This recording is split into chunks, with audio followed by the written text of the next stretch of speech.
Hey guys, it's me and welcome to another edition of the vlog. Well, we have finally made it. We have finally made it to the end of season 5A. I'm going to laugh that they're finally calling it 5A and 5B because when people started referring to it to 5A, they were like, nope, it's season 5. It's all one story. It's season 5. But now they're calling it 5A and 5B. So we're to the end of 5A. Okay, so we finally learned what Parrish is. Parrish is a hellhound. And I'm going to say no one saw that coming. I didn't. I was really like, dragon.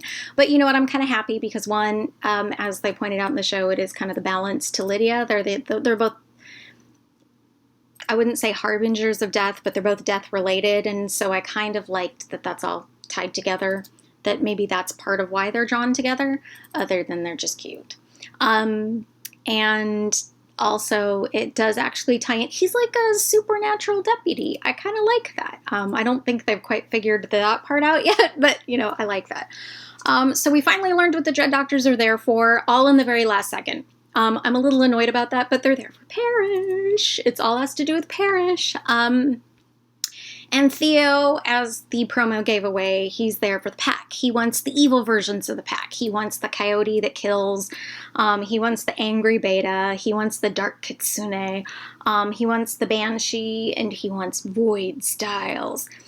Because even though Styles is rid of the Nogitsune, that darkness that the Nogitsune fed off of has always been there with Styles, who, let's face it, you know, like, when Styles first meets a problem, he's like, let's kill it. That's his first thing. By the way, that's the boy's shoulder. Everybody say, hi, boy's shoulder. I think that's probably the most I'm going to get him in this video. But it's the boy's shoulder.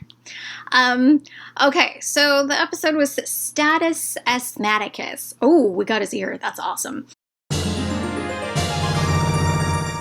And so the one thing that we were kind of figuring out early on, I was like, well, there's got to be something up with this inhaler. There's no reason that Scott should be using an inhaler. And yeah, as I was, like, we kept yelling at him. Literally, we were yelling at him during the episode to stop using the inhaler because we figured it had to have wolfsbane in it, and it did. I gotta say, the big reveal that Theo was a chimera, I knew that something was up with him, but I thought that he was genuinely a werewolf. But no, it makes so much more sense that he's not just a chimera, but he's basically like one of the successful chimeras. Theo is so convinced, he was so convinced he would be able to appeal to their darker natures. When really, like, his mistake, especially with Styles, is that, you know, even after that big falling out they had in the last episode, Styles' first inclination when things were going wrong was, I need to tell Scott. He's like, I know he's mad at me, but he needs to know this. And, you know, Theo resorted to the same bargaining chip that so many people have, which is, well, if you don't do this, I'll tell you where your father is. And, you know, that really never works out well for anyone, because even though Styles' first priority is his dad and always will be, yeah, it really doesn't end well because he tends to get really pissed off at the people that threatened his dad. Happened with Jennifer. It's gonna happen with Theo. So we really didn't get very far. I mean, most of the episode was everybody fighting. Hayden died, and then Theo brought back a bunch of people to be his pack. So he has Tracy, the dude that had wings, Hayden, there was somebody else, I didn't pay attention to who that was.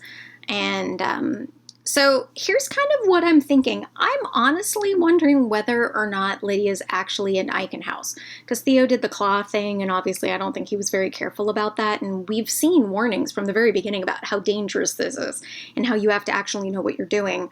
So I'm wondering if maybe she's just stuck in this delusion, or if that's why she's catatonic.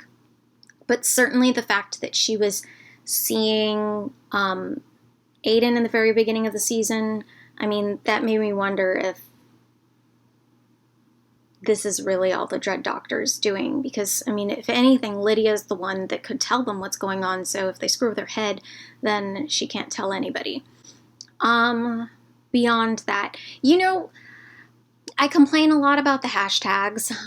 There were two that were kind of on point. Dad versus son, because let's be honest, that's really the relationship between Scott and Liam. It's father and son.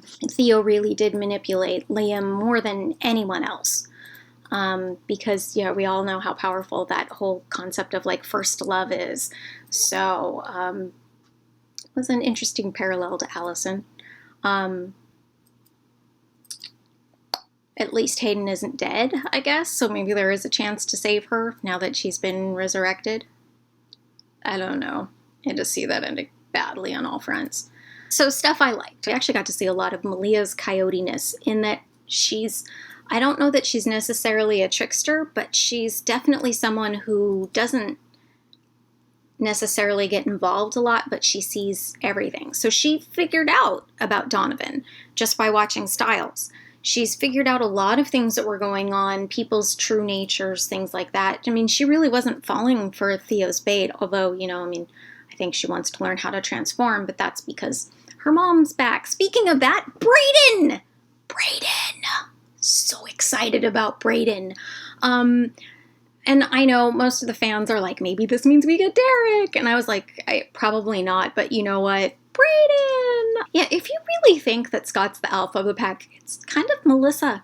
I mean, Melissa basically ordered Scott to come back from the dead, and he did. And that was wonderful and sweet. So I was trying to look for this quote, because somewhere in there that there was a thing where my notes, because I do a text thing during each episode. And sometimes I make really funny observations. Sometimes I'm like, no. I mean, one thing I was like, raking ball.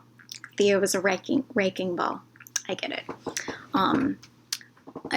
That was a much better Miley reference than that stupid little Miley in the corner sticking her tongue out. So Roscoe's broken down. I mean, this poor Jeep, okay? Half the window is singed. It's breaking down. Stiles saw the bloody wrench, threw his tools into the middle of the street, and he's just broken down. And as they were talking, Malia's like, why didn't you pay attention to him sooner? And the boy leans over and he goes, Roscoe's a metaphor for everything, which is true. No one paid attention to all of these small signs that everybody was pulling apart, that no one was listening, and then it's just at this breaking point you have to wonder how much can be fixed. So I really don't know what's going to happen in the next season, because you know what? Not very much happened in this season. It took 10 episodes for us to find out what the Dread Doctors were there for. I don't know why they needed to wait until the supermoon to smash open a wall. None of that made sense. I'm guessing it was the supermoon was the whole move with for Theo in the pack, but other than that, it didn't make any sense at all. It took that long for us to find out what was going on with Theo. It took this long for us to find out what was going on with Parrish. Basically, it was like the first episode posed a lot of things, and then nothing happened until this episode, and I'm kind of mad about that. Yes, I am going to keep doing these for 5B because I have to figure out where it's going. We're on a cliffhanger. We don't know what's going to happen to the sheriff, unless, of course, you follow the Teen Wolf Twitter, and then you kind of know that things are okay-ish. But Teen Wolf. There.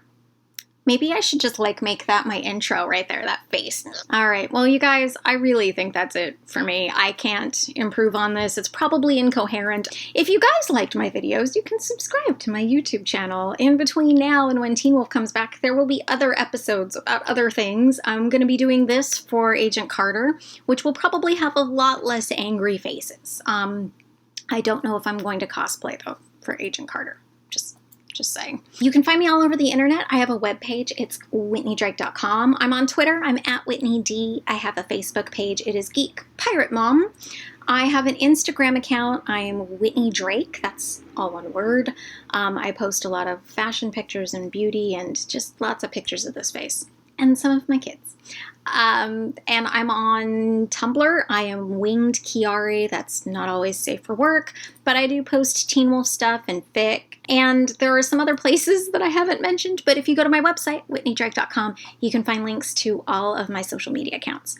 Well, you guys, I hope you had a great week. I hope you enjoyed this episode of Teen Wolf and this video, but I would love to hear your thoughts. Where do you think this is going? Are you as mad as I am? Do you want to punch Theo as much as I do?